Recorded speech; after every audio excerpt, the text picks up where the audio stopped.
হেরি চালটা তোর মুখটা এরম পেঁচার মতন কেন? আর বলিস না, মনটা কেমন খিদে খিদে পাচ্ছে।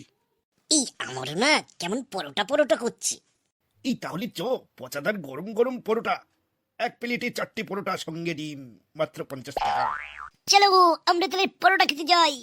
এই পচাদা আগের দিন তরকারিতে কিন্তু খুব ঝাল ছিল। এই রে, তাই নাকি? এই না না, আজকে একটু ঝাল কম দিয়েছি। এ ভাই, পচাদার তরকারিতে কিন্তু ঝাল বেশি, খেতে পারবি তো? এই না না, অনেক কিছু মেশাই, আর ঝাল হলে বলে দেবো এই পচাদা তুমি একটা রসগোল্লাও ফ্রি দেবা, এত ঝাল তরকারি দাও। দাদা বলুন আপনাদের কটা দেবো? ইস, আমাদের আবার আপনি করে ডাকছো কেন পচাদা? তুমি তুমি বলেই ডাকো, আমাদের আবার কি? ওই তোমার সেরা ডায়লগটা আগে দাও, তারপরে আমি বলছি কটা নেব। এক প্লেটে 4টে পরোটা সঙ্গে একটা ডিম, মাত্র 50 টাকা। আমাদেরও ওটা দাও, ওই 4টে পরোটা, একটা ডিম সেদ্ধ। এই নাও, খেয়ে বলবা কেমন হয়েছে। নিশ্চয়ই বলবো, আর খারাপ লাগলে কিন্তু পরের দিন এসে বলে যাবো। আরে চিন্তা করো না, আমার পরোটা কখনোই খারাপ হয় না। আমার নাম পচা, পচার পরোটা কখনো খারাপ হয় না। বন্ধুরা, তোমরাও কিন্তু একদিন পরোটা খেতে এসো।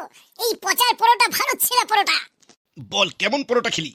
ভালোই লেগেছে, কিন্তু অত্যাধিক বাদাম ছিল জানিস তো, আর ঝালটা একটু কমই ছিল, ভালোই লাগলো। হ্যাঁ, সে তো ভালোই লাগবে, পেটটাও ফুলে গেছে দেখ। আচ্ছা বলতো, এত সুন্দর পরোটা খেলি, এই পরোটাটা কে আবিষ্কার করেছিল? কেন, তোর দাদু? দাদুর কাছে যাই। ও দাদু, বাড়ি আছো? হেরি দাদু ভাইরা, ওই ওই ভিতরে আয়। দাদু, পরোটাটা কে আবিষ্কার করলো বলো তো? পরোটা আবার কি আবিষ্কার করবে? ও তো পচা বানায়। ওটাই তো দাদু, বলো না।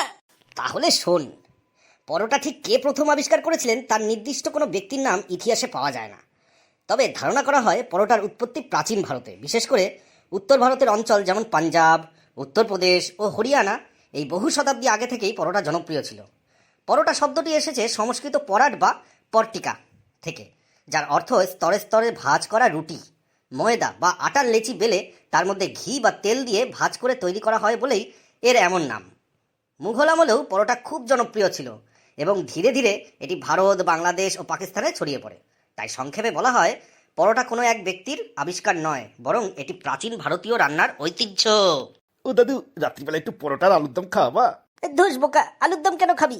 তোদের চিকেন খাওয়াবো, তার সঙ্গে একটু চাটনি দিও কিন্তু দাদু।